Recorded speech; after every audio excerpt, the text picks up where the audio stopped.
So now that we've talked about the function of the pelvic floor and lots of different factors that can affect it, what I would love to do is talk about breathing. Breathing and the pelvic floor go hand in hand. And I remember learning this and kind of being a bit mind blown about how it works and how we can really help the function of our pelvic floor. So make sure that you're sitting comfortably on a chair.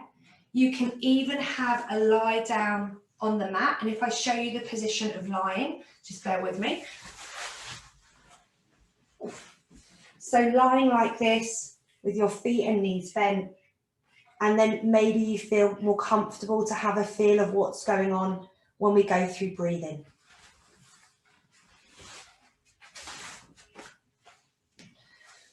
So I'll give you a moment just to set yourself up. The other thing to say is for the exercises going forwards, you may want to pick a position that is better for you right now. So if you've got any form of pelvic floor weakness, coming into lying is the easiest position to start off with because your pelvic floor doesn't have the effect of gravity on it, which is more of a challenge. After lying, sitting, and then coming up into standing and kind of doing tasks while we do any form of breathing or exercises is the most difficult. So I would like you to just start paying attention to your breath. Notice what is happening as you breathe in. Notice what is happening as you breathe out. Maybe putting your hands, one on your chest, your upper chest, one on your lower belly, and just seeing where you breathe in from. Do you notice that the breath is all in the shoulders? Do you notice that the breath is coming down into the belly? Are you aware if your ribs are opening?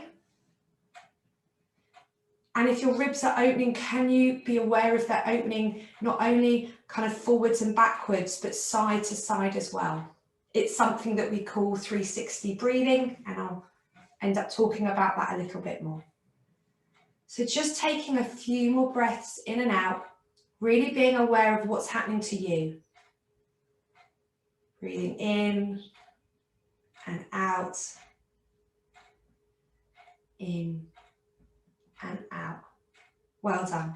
So just park what you've observed, kind of put that into a little slot in your mind, and we're going to then talk about what ideal breathing is for the pelvic floor and how it works. So when we breathe in, our breath comes in through our mouth. It should come all the way down and it should come into our lungs, and our ribs should start to open.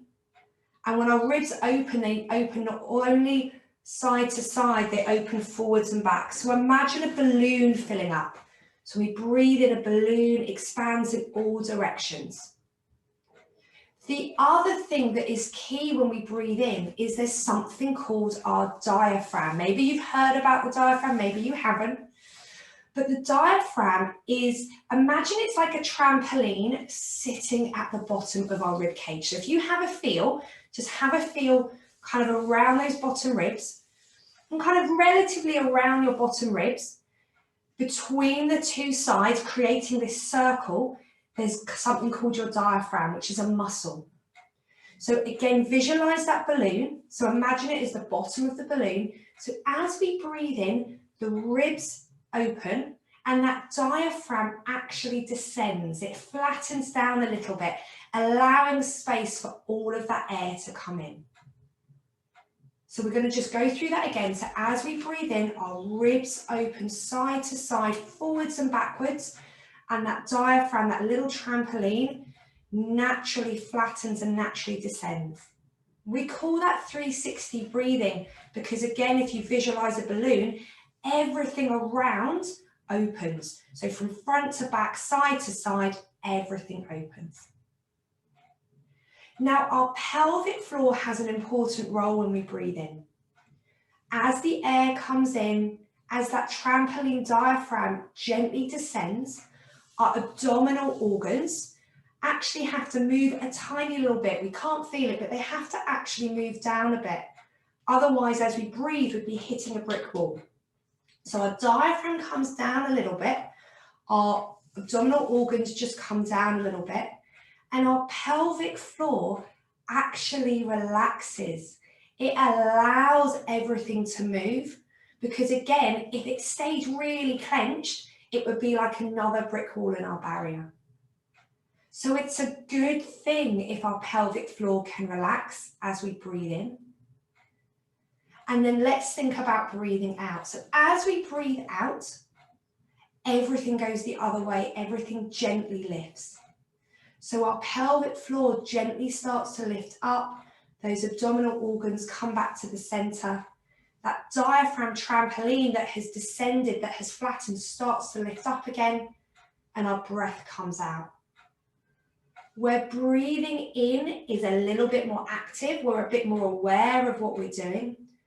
Breathing out is what we call a passive process. It is a very natural thing. So let's go through that again. We're going to breathe in, the air comes down into our lungs, our ribs open, our diaphragm gently flattens, those abdominal organs go down the tiniest bit, and our pelvic floor descends and relaxes. We breathe out, the pelvic floor lifts up, our abdominal organs come back to center, that diaphragm lifts up, and the air comes out our mouth. So being able to breathe, being able to actually allow that air to come down into your lungs, for the ribs to gently open, allows the pelvic floor to start functioning in a healthy way. So you may be aware, when I asked you to practice and noticing how you breathed at the start, that your breath was a little bit more up in your shoulders and in your upper body. So for those of you that happens, alongside practicing this pelvic floor strengthening, it's really important that you practice some breath work, just trying to see if you can encourage that breath to come down a little bit more into the body. And there is another video included in this that's just going to go very simply about how to do that. What's important with our breathing is that we're not trying too hard. As we breathe in, we're not intentionally pushing that pelvic floor down. We call that bearing, as if you're trying to do a really big poo and you can feel that you're bearing, or obviously, depending on the labour you had, you may have experienced that. So we're not trying to bear down. Our pelvic floor should naturally be able to relax. And as we breathe in, we're not trying to grip our stomach. Our pelvic floor should naturally be able to lift. The extremes either way of having a pelvic floor that descends too much, that is too weak because of problems with the muscles or the connective tissue, leads to problems such as incontinence and prolapse. Gripping too much is also a problem. So there are some women who have a pelvic floor that's too active. They're gripping a lot with their stomach, they're gripping with their pelvic floor and their bottom a lot. And that can sometimes lead to an increase in bladder problems or some bladder infections. Again, the extreme of weakness, a lot of women are aware of it because you are aware if you have any incontinence or prolapse. The other extreme, which we call hypertonic pelvic floor, is something that we're not as certain about unless you have an internal examination or you're experiencing symptoms as repeated urinary infections, or you do feel quite a lot of discomfort as you're doing a pelvic floor contraction.